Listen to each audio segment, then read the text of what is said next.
The space station called Omega-7 floated in the darkness between three dying stars. Its metal walls hummed with the sounds of 1,000 different species going about their daily business.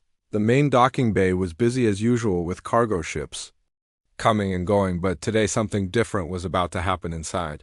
The Blue Moon Cantina, the air was thick with smoke from a dozen different worlds. Aliens of every shape and size sat at tables drinking strange liquids and making deals that would never be legal in civilized space. The bartender was a creature called Crix, who had 6 arms and 4 eyes and had seen everything there was to see in 30 years of serving drinks to the galaxies. Most dangerous beings, but Crix had never seen anything like what walked through his door that afternoon. The first human was tall and broad with dark hair cut short like a soldier. His name was Taemin, though nobody in the cantina knew this, yet he wore simple clothes that looked ordinary, but moved like someone who had been in many fights. His eyes swept the room, taking in every detail, every face, every possible threat or escape route behind him came a woman smaller, but somehow more frightening. Her name was Hyjin, and she had scars on her face that told stories of violence survived. She walked like a hunting cat, all smooth muscles and contained energy.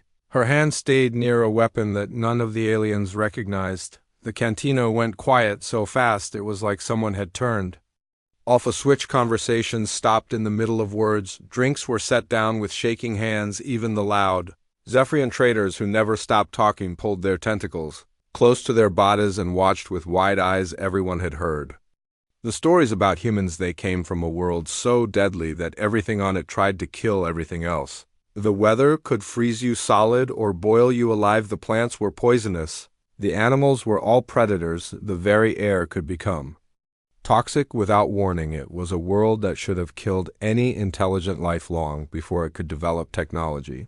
But somehow humans had not just survived, they had thrived. They had conquered their deadly world and then reached for the stars, and now 2 of them were standing in the Blue Moon Cantina looking around like they owned the place. They men walked to the bar with slow, confident steps. Each footfall made a small sound on the metal floor, but in the complete silence it sounded like thunder. The other customers pressed themselves against walls and into corners, creating a clear path. Nobody wanted to be in the way of a human, even by accident. The story said that humans were incredibly strong, that they could survive injuries that would kill other species, that they healed from wounds faster than should be possible. They said humans could go without food or water for days, that they could breathe air that was toxic to everyone else, that they could see in almost complete darkness. But the most frightening stories were about human anger.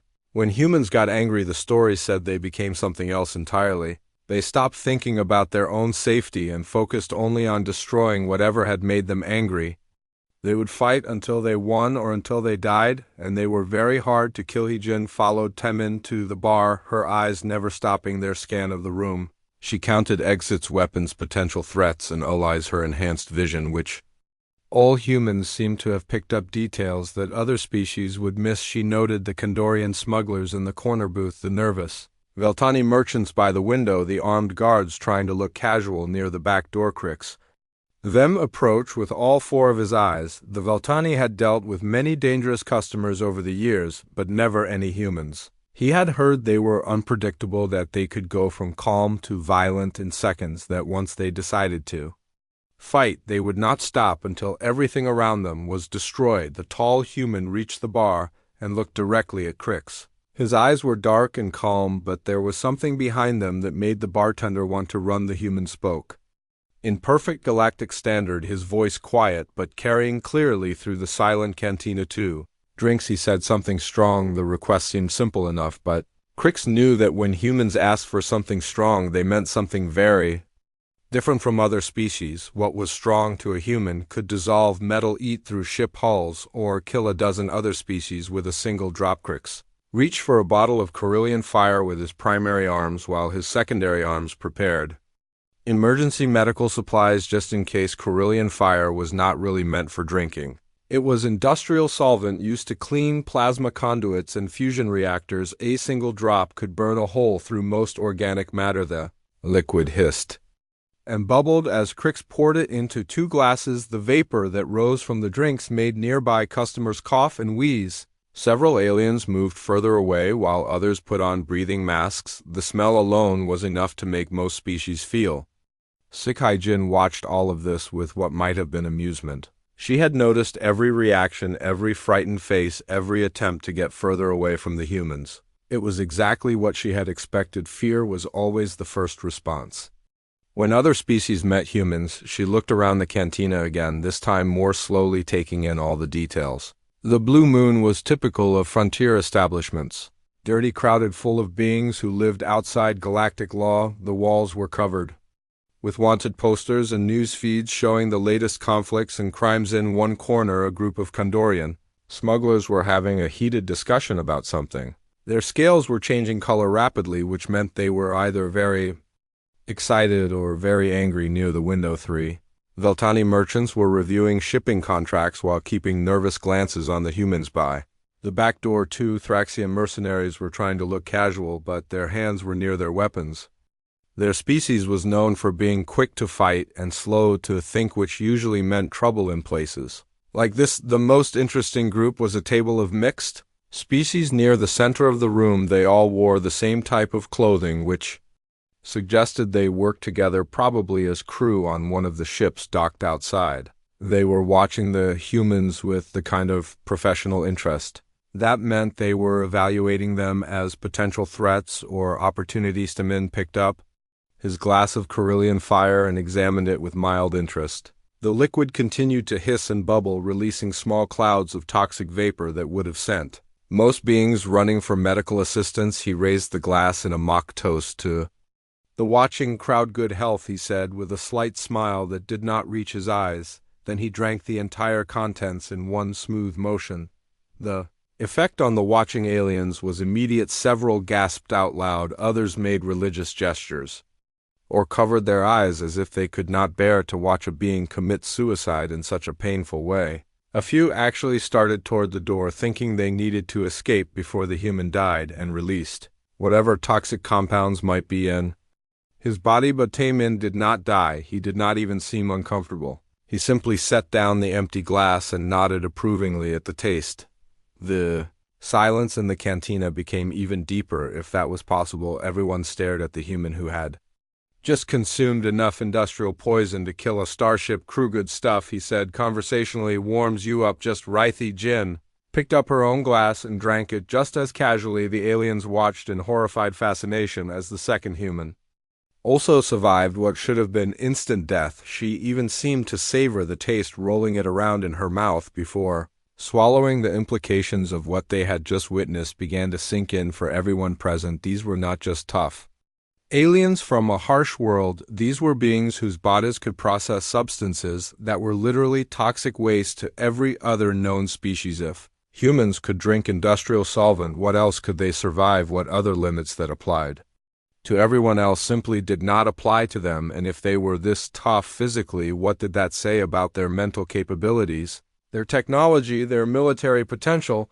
The questions hung in the air like the toxic vapors from the Carillion fire. Nobody wanted to ask them, but everyone was thinking them. The two humans sat calmly at the bar, apparently unaware of the storm of fear and speculation they had just created. But of course they were not unaware. Humans were never unaware. They had noticed every reaction, every frightened face, every whispered conversation.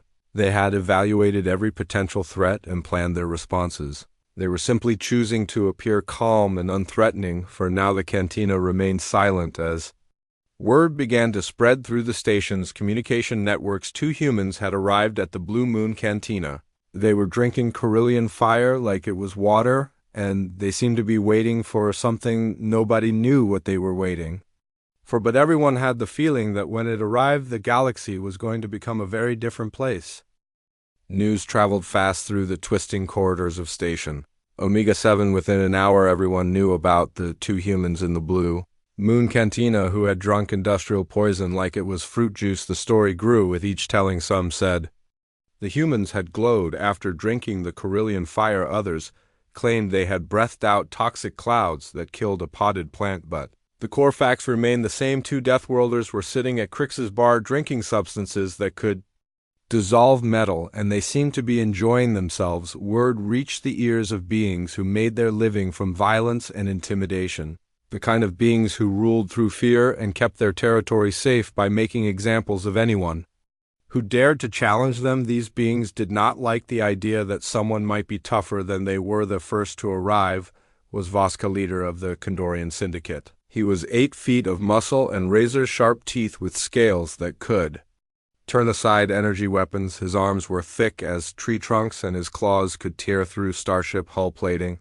He had built his reputation by being the strongest, most feared enforcer in 3-star systems. Behind Voska came 6 of his best fighters. Each one was a veteran of countless battles. Each one had killed more beings than most people had met. They wore the scars of their victories like medals and their weapons like jewelry. They were used to making entire cantinas go silent just by walking in, but today the cantina was already silent. The customers had pressed themselves against walls or hidden under tables. Everyone could feel the tension building like pressure before a storm. The air itself seemed to vibrate with the potential for violence. Voska looked around the room until his eyes found the 2 humans sitting calmly at the bar. They had not turned around when he entered.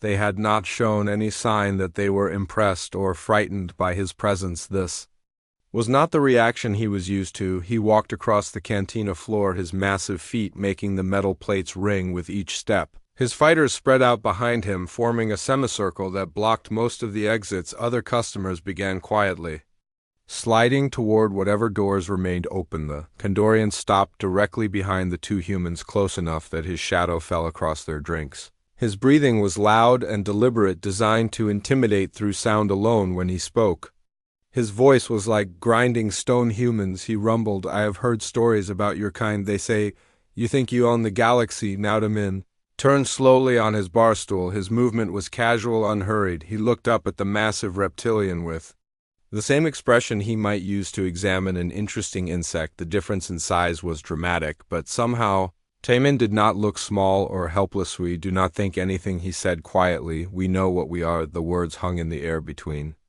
them. Voska felt a flicker of uncertainty which only made him angrier. No one spoke to him like that. No one looked at him without fear. He had spent decades building his reputation, and he was not going to let 2 small mammals destroy it. And what is that? The Kandorian demanded, his crest flaring with challenge. Color survivors, Hyjin answered without turning around. Her voice was soft, but it carried clearly through the silent canon. Voska stepped closer, using his height advantage to loom over the seated humans. He had used this tactic thousands of times. The psychological effect of being towered over by 8 feet of predator usually broke most beings before the fighting even started. Prove it, he snarled. What happened next would be talked about in spacer bars for decades to come. Taemin did not stand up. He did not reach for a weapon. He did not make any threatening moves at all. He simply looked up at the massive alien and smiled. It was not a friendly smile. It was the kind of smile that apex predators wore when they had found easy prey. It was a smile that spoke of confidence so absolute that physical size and obvious weapons meant nothing at Alcrix. Taemin called to the bartender without taking his eyes off Voska. Another round, make it a double. The bartender, hands shaking badly, poured 2 more glasses of Carillion fire. The liquid hissed and bubbled, releasing clouds of toxic vapor that made several onlookers cough. Even the Kandorian fighters shifted uncomfortably as the industrial solvent filled the air with its caustic smell. Taemin picked up both glasses and drained one immediately. The watching aliens flinched as he swallowed enough poison to kill a small starship crew. Then he held out the second glass to Voskayor. Turn, he said. The challenge was unmistakable in the unwritten laws of the galactic underworld. Backing down from any contest was the same as admitting weakness. Voska had no choice but to accept or lose face in front of his own men. But everyone in the cantina knew what would happen if the Kandorian tried to drink Carillion fire. His species, like most others, could not process the toxic compounds. A single sip would begin eating through his internal organs. Within seconds, the massive reptilian stared at the bubbling glass. The liquid continued to hiss and steam, releasing vapors that made his eyes water. Even getting too close to it was dangerous, but retreat was not an option. His entire power structure was built on being tougher than everyone else. He took the glass with claws that could shred steel, plating his hand trembled slightly, though whether from fear or rage. Was impossible to tell. The other customers held their breath, waiting to see what would happen. Vaska raised the glass to his lips. The first drop of Carillion fire hit his tongue, and he knew immediately that he had made a terrible mistake. The industrial solvent began eating through his mouth and throat before he could even swallow, pain unlike anything he had ever experienced shot through his nervous system. He tried to spit out the poison, but it was already too late. The Carillion fire was designed to dissolve the toughest materials in the galaxy. Organic tissue stood no chance against it. His throat began to burn away. His stomach lining started to dissolve. His entire digestive system went into toxic shock. Vaska collapsed to the floor, his massive body convulsing as emergency medical systems activated throughout the cantina. Foam sprayed from hidden nozzles, trying to neutralize the poison. Emergency lights flashed and alarms began to sound. His fighters rushed forward, but there was nothing they could do. The station medical systems were already working to save their leader's life, pumping him full of neutralizing agents and synthetic blood. His body continued to shake and twitch as the poison worked its way through his system. The humans watched all of this without moving from their seats. At the bar, Tayman ordered another drink. Hygiene asked Crix if he had anything stronger than Carillion fire. The silence that followed was deeper than anything the cantina had ever experienced. Everyone stared at the two small beings who had just defeated the most feared crime boss in 3-star systems without lifting a finger. They had done it by simply being human. Medical teams arrived within minutes and carried the unconscious Voska away to the emergency medical bay. His fighters followed, looking shocked and confused. Their leader, the being they had thought was invincible, had been brought down by a simple drinking contest. As the cantina slowly returned to something resembling normal, the implications of what had happened began to sink in. These humans had not won through superior weapons or numbers. They had won because their bodies could survive things that would kill anyone else. And if they were this tough physically, what did that say about everything else? What were they capable of when they actually tried to hurt someone? The medical bay of Station Omega 7 had never seen anything like what remained of Vaska. The Kandorian crime boss lay in a regeneration tank surrounded by the most advanced healing technology in the galaxy. His body was slowly rebuilding itself from the inside out, where the Carillion fire had dissolved tissue and bone. The station medical chief of Eltani, doctor named Kriasa, stared at the readings with disbelief. She had treated injuries from every type of weapon known to galactic science. She had seen beings survive explosions, radiation poisoning, and direct exposure to the vacuum of space, but she had never seen anyone survive drinking industrial solvent. Not until today. The two humans who had caused this were still sitting in the Blue Moon Cantina as if nothing had happened. They had ordered food now. Some kind of roasted meat that the kitchen had warned was too spicy for most species to eat. They were eating it like it was candy. News of the drinking contest had spread throughout the station faster than a computer virus. Within hours, representatives from 3 different crime syndicates had arrived on emergency shuttles. They all wanted to see these humans for themselves. They all wanted to test whether the stories were true. The second syndicate to arrive was the Stellar Reapers. They prided themselves on being the most technologically advanced criminal organization in the galaxy. Their leader was a cybernetically enhanced humanoid called Nexus 9 who had replaced most of his original body with military-grade hardware. Nexus 9 walked into the cantina flanked by 6 heavily armed soldiers. Their equipment was worth more than most planets' annual income: advanced targeting systems, quantum computers, antimatter power cells, weapons that could level city blocks, everything that money and technology could provide. The cyborg approached the bar where the 2 humans were finishing their meal. His sensor arrays went active immediately, scanning the humans from every angle, analyzing their body composition, stress levels, potential weaknesses. His neural processors calculated 1,000 different combat scenarios in the first second. Remarkable, he said in a voice that sounded like perfectly tuned machinery. Your species' adaptation rate exceeds all computational models, but technology always defeats biology. In the Entei Min looked up from his plate of spiced meat. His expression was mildly curious, as if he was listening to someone discuss the weather. The advanced sensors pointed at him might as well have been toy communicators for all the concern he showed. Does it? He asked. My neural processors can calculate 10,000 combat scenarios per second. Nexus 9 continued. My reflexes are enhanced by quantum prediction algorithms. My weapons are powered by antimatter cells and can fire continuously for 72 hours. What can your primitive biology offer against such technological superiority? Jin finished chewing a piece of meat that would have sent most species into shock from the spice content. She wiped her mouth with a napkin and looked at the cyborg with something that might have been pity. Want to find out? She asked. The challenge was accepted instantly. Nexus 9 South Systems went fully online. The air filled with electronic whines and clicking sounds as processors reached maximum capacity. Targeting lasers painted red dots on both humans. Energy readings spiked as weapons charged to full power. Every alien in the cantina dove for cover. They had seen what humans could survive, but they had also seen what military-grade weapons could do. The upcoming fight would probably destroy half the station. What happened next defied every law of physics that the watching aliens thought they understood. Jin moved. She did not move fast in the way that enhanced beings moved. She did not blur with speed or leave after images. The movement was something else entirely. It was like watching water flow or wind blow, natural and unstoppable and somehow inevitable. One moment she was sitting at the bar.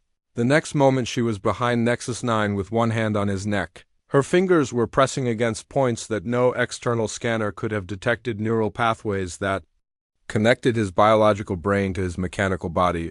The cyborg systems crashed one by one. Weapons powered down. Sensors went dark. Enhanced reflexes became ordinary reflexes, then stopped working entirely. His quantum processors fell silent. His targeting systems failed. His antimatter cells went into emergency shutdown. Within 3 seconds, the most advanced fighting machine in 3-star systems was reduced to a paralyzed shell that could barely stand upright. His soldiers raised their weapons but stopped when they realized their leader was completely helpless. Human anatomy includes over 600 pressure points. Hyjin explained to the watching crowd as if she was giving a medical lecture. We have had thousands of years to practice finding them on ourselves during our wars. It turns out that most humanoid species share at least 400 of these points. She released Nexus 9 and stepped back. The cyborg collapsed to the floor, his enhanced body no longer responding to mental commands. His soldiers helped him to his feet, but everyone could see that the most feared crime boss in the sector had been defeated by a small human female using nothing but her bare hands. The implications were staggering. If humans could disable the most advanced technology with simple pressure point techniques, what else could they do? How many other abilities did they possess that other species had never even imagined? But the most frightening realization was yet to come as the cyborg was helped out of the cantina, his systems slowly coming back online. Someone in the crowd asked the question that everyone was thinking. If you can do that to him, someone whispered, what can you do to the rest of us? Jin looked around the cantina, her gaze touching each face in turn. When she spoke, her voice was quiet, but everyone heard every word. Anything we want, she said. Silence that followed her words was the deepest, yet nobody moved, nobody spoke, nobody even seemed to breathe. The two humans returned to their seats at the bar and ordered dessert, something sweet that the kitchen warned was made with fruit that was toxic to most species. They ate it like it was perfectly normal food because for humans it was. Word of the second defeat spread even faster than the first. Within an hour, every criminal organization, smuggling ring and mercenary band within 10 light years knew what had happened. Two humans had defeated the two most powerful crime bosses in the sector. One through superior biology, the other through superior knowledge. The balance of power in the galactic underworld had just shifted, and everyone knew it, but nobody yet understood just how much it had shifted or what the final consequences would be. They were about to find out. The emergency meeting of the Void Runners took place in the docking bay of their command ship. Fear and desperation filled the air as thick as engine exhaust. The third and largest crime syndicate in the sector was making plans based on a simple realization: if two humans could defeat their rivals this easily, then the Void Runners were next. Their leader was a Thraxian warlord named Kektor, who had conquered 17 star systems through sheer brutality. His species was known for solving problems through overwhelming violence. They did not negotiate, they did not retreat. They simply destroyed everything in their path until victory was achieved. 50 of his best warriors filled the docking bay. Each one was a killer who had survived dozens of battles. Each one carried weapons that could level buildings. They represented enough firepower to conquer small planets, and they were all focused on 2 humans sitting in a cantina. The plan was simple: they would surround the blue moon cantina and attack from all directions at once. No matter how tough humans were, they could not survive weapons fire from 50 different angles. Simultaneously, the mathematics of destruction were on their side. Tor himself would lead the assault. He carried a plasma cannon that could punch holes through starship armor. His personal shield generator could deflect anything short of a direct antimatter blast. He had never lost a fight in 30 years of constant warfare, but as he prepared for battle, something nagged at the back of his mind. The humans had not used any visible weapons to defeat their previous opponents. They had used biology and knowledge. What other advantages might they possess? He pushed the doubts aside. Numbers would triumph. 2 beings could not defeat 50, no matter what special abilities they might have. The laws of physics were absolute inside the cantina. Taemin and Hyjin sat calmly at the bar, apparently unaware of the army gathering outside. Crix, the bartender, had retreated to his office and sealed the door. The few remaining customers had fled hours ago. Nobody wanted to be present when the shooting started, but the humans seemed completely relaxed. They had ordered coffee now, some kind of stimulant drink that was popular among spacers. The liquid was black as space and contained enough caffeine to kill most organic beings.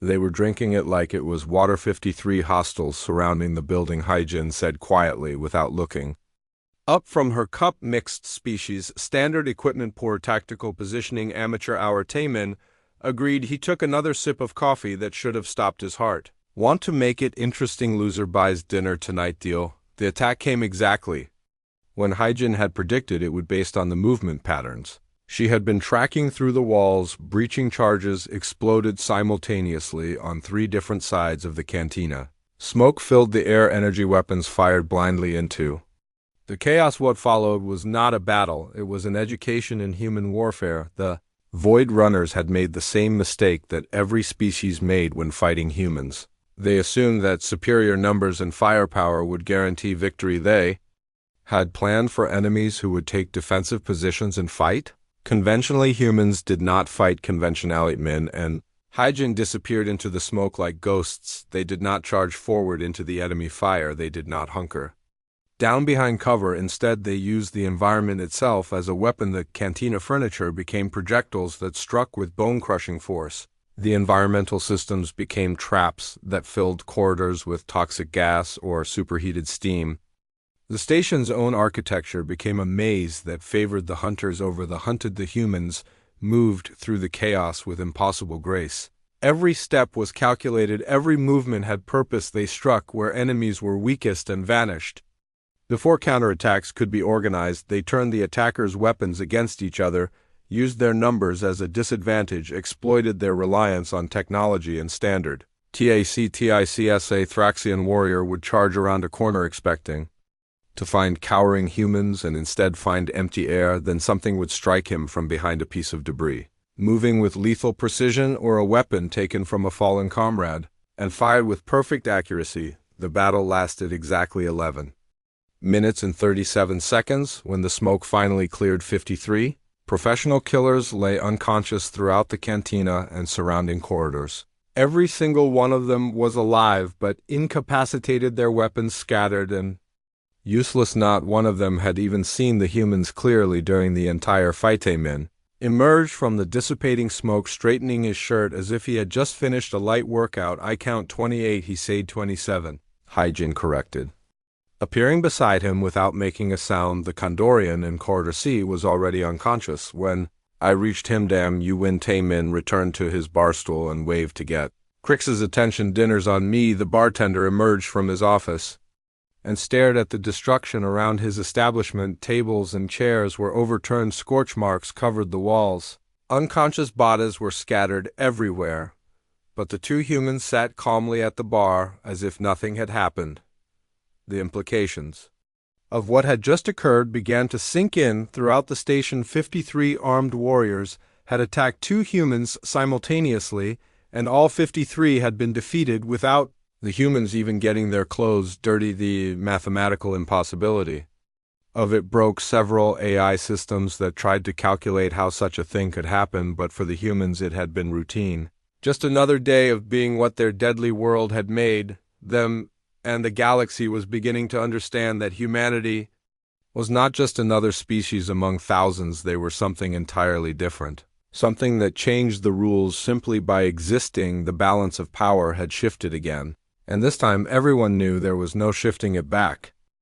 Within 12 hours of the Cantina battle, every major news network in the galaxy was broadcasting the story. 2 humans had single-handedly defeated 3 of the most powerful crime syndicates in the Outer Rim. The footage from security cameras showed impossible things: beings who moved like flowing water, who turned environments into weapons, who made the laws of physics seem like gentle suggestions. Emergency sessions were called, and the Galactic Council trade routes were immediately rerouted. To avoid human-controlled space, some species began drafting formal surrender documents just in case. Several minor civilizations packed up their entire populations and fled to the far edges of known space. But on Station Omega 7, something completely unexpected was happening. Instead of running away in terror, representatives from hundreds of different species were arriving on every available transport. They came not as conquerors or enemies, but as students. They wanted to understand, they wanted to learn, they wanted to know what humans really were. The Blue Moon Cantina had become an impromptu embassy. Crix found himself serving as translator, mediator, and historian for events that would reshape galactic civilization. The 2 humans still sat at the bar, still drinking substances that should have killed them, still acting like none of this was particularly unusual. "We did not come here to start a war," Taemin explained to a delegation of nervous Veltani merchants who had arrived that morning. "We came here to buy supplies and refuel our ship, nothing more." "Then why?" the merchant leader asked, his voice barely above a whisper. "Why did you do all fishy?" Jin looked up from her breakfast, which consisted of food so spicy that the vapor rising from her plate made nearby aliens cough and wheeze. "Because you made it about strength. In human culture, when someone challenges your strength, you prove it." "We proved it, but the implications," another merchant said. "What if there were 100 humans, 1,000, 1,000,000? The question hung in the recycled air like a toxic cloud. Everyone in the cantina was thinking the same thing, but nobody had wanted to voice it. Humanity had been dismissed as a minor species relegated to the outer territories. They were considered dangerous but manageable, like a pack of wild animals that were best left alone. Now everyone understood the truth. Humans were not wild animals. They were apex predators who had been playing nice because they chose to, not because they had to. The balance of power in the galaxy had shifted so dramatically that it might never recover. Throughout the day, more beings arrived. Scientists wanting to study human biology, politicians seeking to negotiate trade agreements, military leaders trying to understand how 2 individuals could defeat entire armies, religious figures convinced that humans were either angels or demons sent to test their faith. The cantina filled beyond capacity. Beings stood in corridors crowded around doorways, pressed against windows, trying to get a glimpse of the 2 small figures who had changed everything. The air recycling system struggled to handle the mix of different atmospheric requirements, but the most significant arrival came near sunset, when the airlock opened to admit a figure that made everyone else step back and respect. Commander Veltar of the Galactic Peacekeeping Force pushed through the crowd, his blue and silver uniform marking him as one of the most powerful military officers in known space. Behind him marched 12 soldiers representing the finest warriors from a dozen different species. Each one was a veteran of conflicts that had shaped galactic history. They carried weapons that could level cities, war armor that could withstand direct hits from starship cannons, moved with the precision that came from decades of training. The crowd parted before them like water. Every being in the cantina knew what this meant. The Galactic Council had sent its ultimate enforcers to deal with the human problem. By law, by tradition, by the authority of civilized space, the 2 humans were about to be arrested. Commander Veltar stopped directly in front of the bar stool where Taemin sat. The human had not turned around, had not acknowledged the arrival of the most feared military unit in the galaxy. He simply continued eating his meal as if nothing had changed. By Order of the Galactic Council Veltar announced, his voice carrying the weight of civilized authority. You are both under arrest for disturbing the peace, assault on multiple beings, destruction of station property, and violation of at least 47 different interstellar laws. The words echoed through the packed cantina, every being present held their breath, waiting to see what would happen when the galaxy's ultimate authority met the species that had just proven conventional authority meant nothing. Taemin and Haijin looked at each other, then slowly they began to laugh. The sound was what finally broke Commander Veltar's legendary composure. He had faced down entire fleets of rebel ships. He had negotiated peace treaties between species that had been at war for centuries. He had single-handedly stopped 3 different attempts at galactic genocide, but he had never encountered beings who laughed when faced with arrest by the most elite military force in known space. The sound was not nervous laughter or desperate bravado. It was genuine amusement, as if they found the entire situation genuinely funny. Something amusing, Commander Veltar demanded, his hand moving instinctively toward his sidearm. Yeah, Haijin said, wiping tears from her eyes. You think you're arresting UCM, arresting you, surrender immediately or face the consequence. Estimin stood up slowly, his hands visible and empty. Commander, let me ask you something. How many species are represented in your Unit 12? Veltar replied, automatically confused by the unexpected question. How many humans? None. What does that have to do with anything? Everything, Taemin said. See, you're looking at this completely wrong. You think we're criminals who need to be arrested.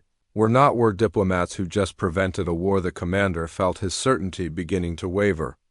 What were? Heejin gestured around the crowded cantina, where representatives from hundreds of species watched with rapt attention. The one that would have started when everyone here realized that humans are not just dangerous, were inevitable. The one that would have begun when fear turned to desperation and desperation turned to a preemptive strike against Earth. Instead, Taemin continued. We showed restraint. We could have killed everyone who challenged us. We chose not to. We could have destroyed this station. We chose not to. We could have sent a message to our government requesting military support. We chose not to. The truth of their words settled over the room like a heavy blanket. Everyone present had witnessed the same demonstration. Overwhelming power held in check by choice, not by limitation. The humans had proven they could reshape the galaxy's power structure whenever they wanted. They had also proven they preferred not to. Commander Veltar found himself lowering his weapon. His tactical training screamed at him to maintain authority, but his political instincts recognized a fundamental shift when he saw one. These were not criminals to be arrested. They were forces of nature to be negotiated with.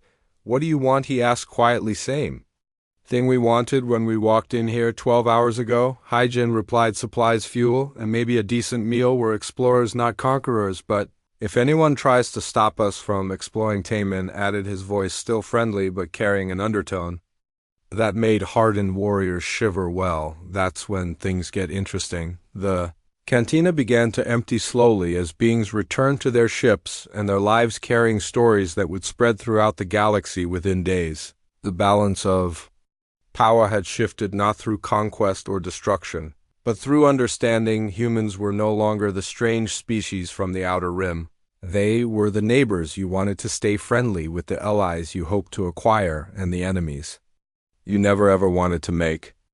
3 months after the incident at the Blue Moon Cantina, the galaxy looked very different. Trade agreements that had taken decades to negotiate were rewritten overnight. Defense budgets were slashed as species realized that conventional military thinking was obsolete. Scientific expeditions received funding that had previously been impossible, as everyone wanted to understand how human biology worked. The 2 humans who had started it all were long gone, having completed their supply run and continued on their journey of exploration, but their impact remained like ripples spreading across the cosmic pond of galactic civilization. Commander Veltar found himself promoted to a new position, Director of Human Relations, a job that had not existed before the Cantina incident. His first assignment was to establish formal diplomatic contact with Earth, something that previous administrations had considered unnecessary. The flight to human space took 2 weeks and gave him plenty of time to study the intelligence reports about humanity. What he read made him understand why the 2 humans had been so confident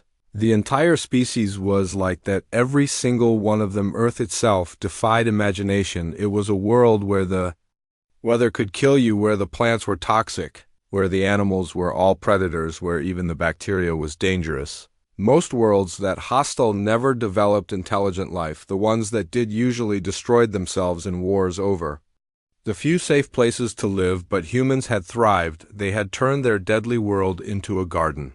They had learned to work with the dangers instead of hiding from them.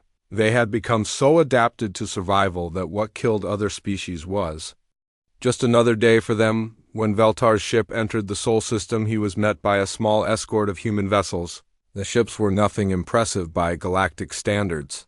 No exotic weapons, no impossible technology, just solid engineering and practical design, but somehow they felt more dangerous than the most advanced dreadnoughts he had ever seen. The escort captain was a human female named Thura, who welcomed him to their system with the same casual confidence he had seen in the cantina. She gave him a tour of their space stations, their colonies, their industrial facilities. Everything looked normal until you realized the scale of it. Humans had colonized every planet in their system, including ones that should have been uninhabitable. They had built cities in the poisonous atmosphere of Venus, underwater colonies in the ice oceans of Europa, mining stations in the crushing gravity of Jupiter. They had taken a single deadly world and turned it into dozens of thriving worlds. Welcome to human space, Captain Biora said as their ship approached Earth. Commander Veltar felt his breath catch in his throat.